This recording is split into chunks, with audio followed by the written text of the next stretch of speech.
Hello मेरे प्यारे बच्चों, बहुत बहुत स्वागत है आप सभी का आपके अपने प्यारे से यूट्यूब चैनल इंस्पायर स्टडी पर। चलिए माय डियर स्टूडेंट, शुरुआत करते हैं। आज हम कुछ नया अर्थात हमने जो इस चैप्टर में था बहुत कुछ सीखा है, अब बहुत कुछ सीखने वाले हैं। अर्थात जो बच गया उसको हम कवर करने वाले हैं। तो काव्य कक्षा 12 की चैप्टर नंबर आपका 3 है, जो श्रद्धा मनु से रिलेटेड है। तो चलिए उसकी हम शुरुआत करते हैं। एक एक शब्द के मतलब को जानेंगे, फिर उससे रिलेटेड हम समझेंगे।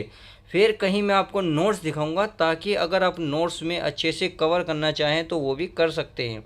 क्योंकि कभी कभी क्या होता है, जैसे मैं बताता हूँ तो कुछ शब्द जो है अनमैचिंग हो जाते हैं। क्योंकि देखिए, इनके अगर सही इनका अर्थ निकालने लगे तो अपने पास से हमें कुछ शब्द जोड़ने पड़ते हैं, ये सीधा मतलब नहीं निकालते। इसलिए मैं कहता हूँ जब मैं नोट्स दिखाऊंगा, जो भी डाउट रहा होगा तो नोट्स द्वारा आपका डाउट अच्छे से क्लियर हो जाएगा। तो चलिए बिना किसी देरी के शुरुआत करते हैं। तो हमने कहाँ तक कवर करा था? हमने यहाँ तक कवर कर लिया था पिछले पार्ट में। हम यहाँ से आगे चलेंगे। तो यहाँ से आगे क्या है? अगर यहाँ देखा कुछ बलि का अन्न, भूत भूत हित रत किसका यह दान। यानी कि यहाँ पर देखा, यहाँ पर मैंने, यानी कि जब श्रद्धा वो हिमालय को देख रही थी तो वो क्या कह रही थी? यानी कि हिमालय को जब देखते हुए आ रही थी तो उन्होंने वहाँ कुछ देखा। क्या देखा? यहाँ देखा कुछ, यहाँ मैंने कुछ देखा बलि का अन्न। अन्न कहते हैं अनाज का अंश, बलि का अंश का मतलब अन्न का जो है अंश। मैंने अंश यहाँ देखा, यानी कि खाने पीने वाला जो पदार्थ होता है, जो जीव जंतु को खिलाया जाता है, उसका मैंने अंश यहाँ देखा। भूत हित रत किसका यह दान। तो मैंने यह किसका यह दान है? भूत यानी कि जीव प्राणियों के लिए, किसके लिए दान दिया गया है, मैंने यह सोचा, वहाँ कुछ ऐसा देखा। इधर कोई है अभी सजीव, हुआ ऐसा मन में अनुमान। यानी कि इधर कोई अभी सजीव है, मन में मेरा ऐसा अनुमान हुआ, ऐसी मतलब कल्पना आई कि यहाँ कोई अभी सजीव यानी कि जीव प्राणी है जिसके लिए अन्न डाला गया है, ऐसा उसके मन में विचार आया। अब यार तपस्वी क्यों इतने हो क्लांत, वेदना का यह कैसा वे, आह तुम कितनी अधिक हताश, बताओ यह कैसा द्वेग।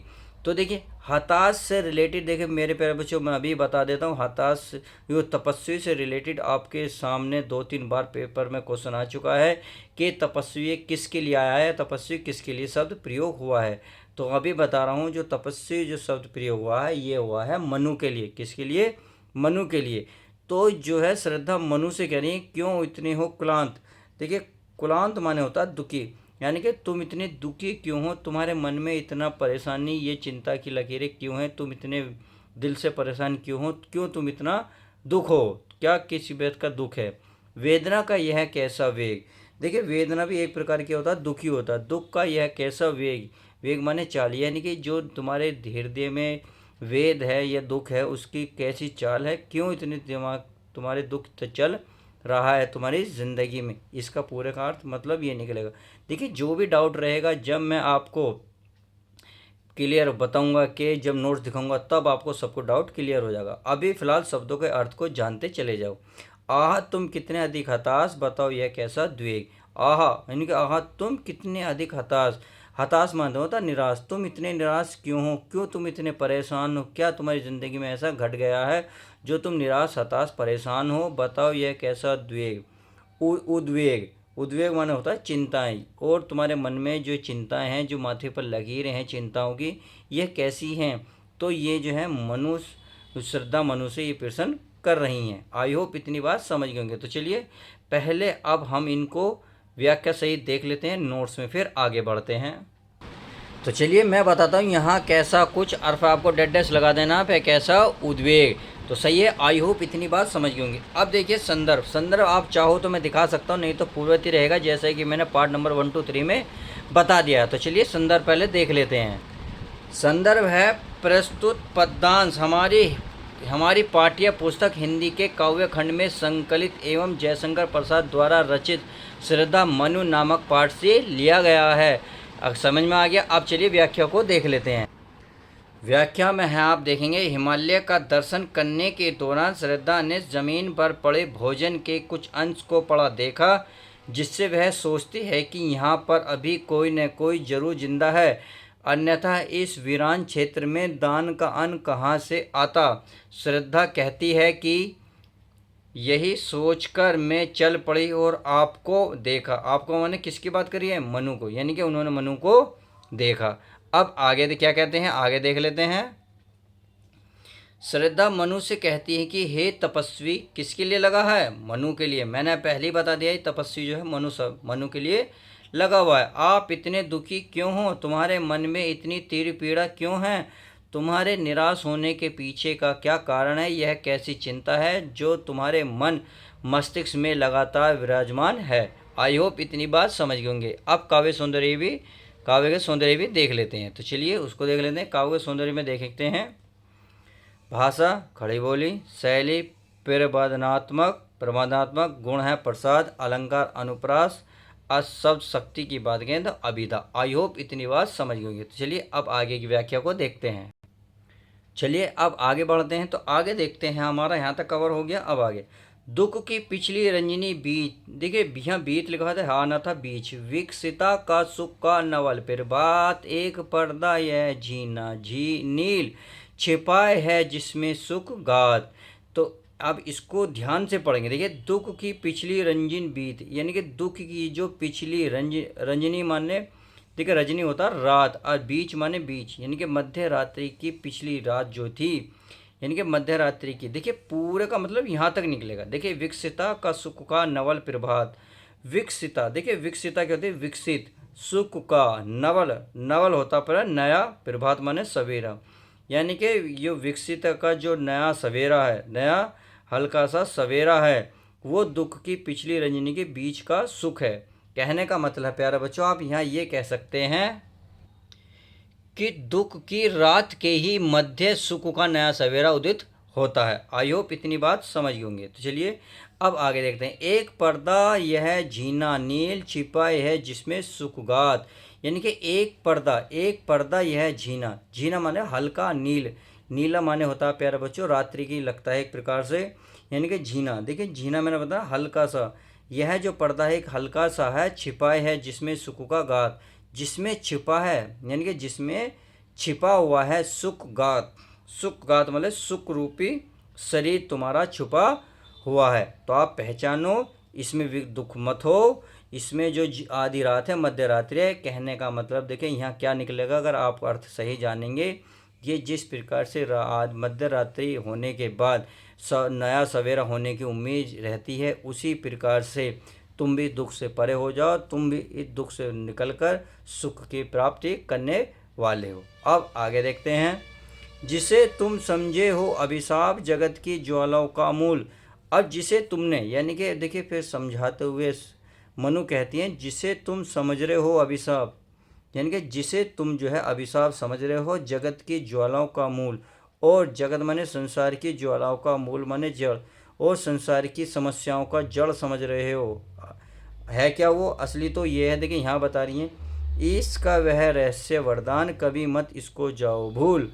तो ईश माने होता है ईश्वर का जो रहस्य है, ये वरदान है, ये ईश्वर रूपी वरदान है जो रहस्य है, कभी मत जाओ भूल, और इसको कभी मत भूलना। आई होप इतनी बात समझ गए होंगे। तो चलिए पहले हम इसकी क्या कर लेते हैं, व्याख्या को देख लेते हैं, फिर आगे का पढ़ते हैं।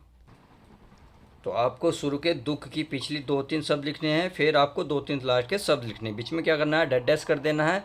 संदर्भ आपका पूर्ववर्ती रहेगा जो मैंने अभी आपको दिखाया। अब व्याख्या की बात कर लेता हूँ। व्याख्या में देखिए, श्रद्धा मनु को प्रेरित करते हुए कहती है कि दुख की रात के ही मध्य सुख का नया सवेरा उदित होता है।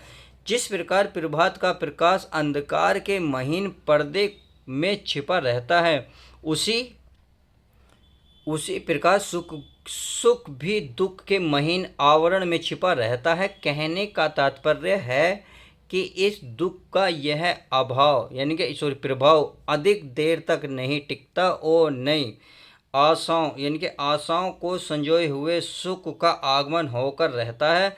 श्रद्धा आगे कहती है कि जिस दुख से परेशान होकर तुमने उसे अभिशाप मान लिया है, आगे देखते हैं, अभिशाप मान लिया है और उसे ही समस्याओं का कारण समझ बैठे हो, वास्तव में वह दुख ईश्वर से हमें वरदान सदृश प्राप्त हुआ है, सदृश प्राप्त हुआ है, किंतु इस रहस्य को समझ पाना आसान नहीं।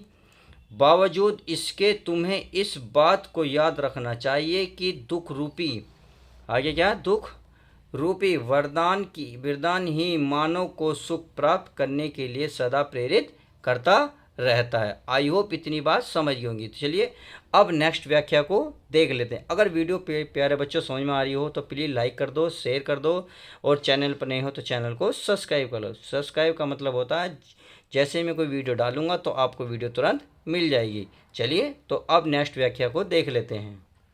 तो चलिए अब हमने यहाँ तक कवर कर लिया, अब आगे बढ़ते हैं। आगे क्या करा, लगे कहने मनु साहित विषाद, यानी कि मनु जो है कहने लगे क्या, सहित विषाद, विषाद माने दुख, दुख के साथ मनु कहने लगे। अब क्या कह रहे हैं इस बात को जानिए। देखिए वो कह रहे हैं मधुर मारुत से हो ये उच्छ्वास, मधुर मारुत, देखो मारुत माने थे हवा, हवा से उच्छ्वास, उच्छ्वास कहते हैं जो शरीर से निकलने वाली हवा, यानी कि जो तुम्हारे शरीर से निकलने वाली हवा। कहने का मतलब है देखिए जब कोई मनुष्य बोलता है तो उसके मुख से आवाज़ निकलती है, तो यहाँ उसी की बात है कि मनु जो है दुख के साथ बड़े दुख स्वर में कह रहे हैं कि तुम्हारे मुंह से जो मधुर आवाज़ निकल रही है, यानी कि मधुर मारुति हवा, यानी कि जो हवा तुम्हारे मुंह से निकल रही है, अधिक उत्साह तरंग आभार उठाते मानस में अभिलाष, यानी कि उठाते मानस। देखिए मानस क्या था, मानस यानी कि शरीर में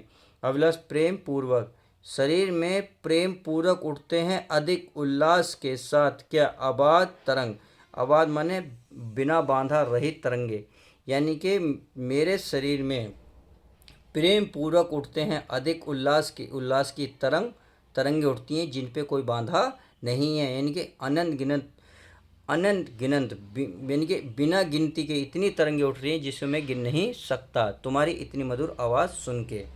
आगे किंतु जीवन कितना निरूप है, किंतु जीवन कितना निरूप है, यानी कि जो जीवन है पर कितना ये निरूप है। देखिए निरूप मतलब उपायहीन, यानी कि जो ये जीवन है कितना उपायहीन है। लिया है देख नहीं संदेह, यह मैंने देख लिया है नहीं संदेह, यानी कि इसमें मुझे कोई संदेह नहीं है। जो ये जीवन है कितना निरुपाय है ये मैंने सब देख लिया, इसमें कोई संदेह नहीं है। आगे देखते हैं। निराशा है जिसका परिमाण सफलता का वह कल्पित गेह।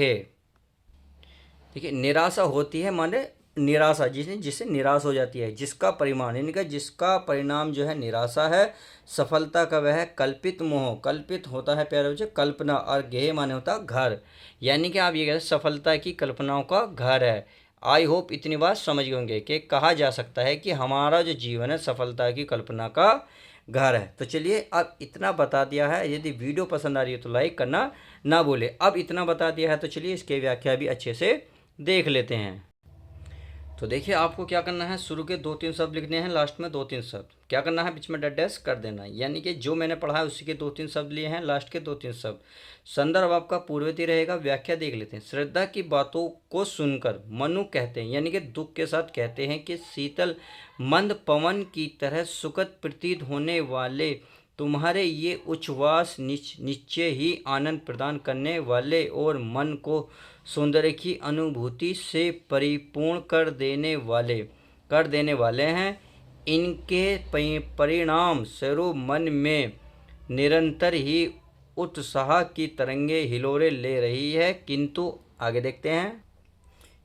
इस सच को भी नहीं झुकलाया जा सकता कि मनुष्य का जीवन दुखों से परिपूर्ण है और वह उसके सम्मुख विवश और असहाय है। हम जीवन में अनेक सफलताओं की कामना करते हैं, लेकिन सच्चाई तो यह है कि हमें उन सबका परिणाम एकमात्र निराशा के रूप में ही प्राप्त होता है।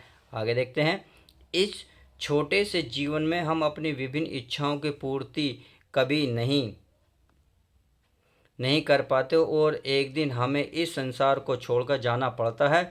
अतः कहा जा सकता है कि हमारा जीवन सफलता की कल्पनाओं का घर। आई होप इतनी बात समझ गए होंगे। तो चलिए काव्य के सौंदर्य को भी देख लेते हैं। अगर काव्य के सौंदर्य की बात कर रहे हैं तो भाषा, खड़ी बोली, शैली, प्रबंधात्मक, गुण प्रसाद, अलंकार, उपमा, अनुप्रास, सब शक्ति की बात करें तो अभिधा और व्यंजन। आई होप इतनी बात समझ गई होगी। तो इस वीडियो में हम इतना ही रखते हैं, मिलते हैं किसी और नेक्स्ट वीडियो के साथ। जब तक लिस्ट तो goodbye, take care, love you guys, अपना ध्यान रखें। नेक्स्ट पार्ट बहुत जल्दी आने वाला है, इसलिए वीडियो को लाइक करें, शेयर करें और चैनल पर नए हो तो चैनल को सब्सक्राइब करें।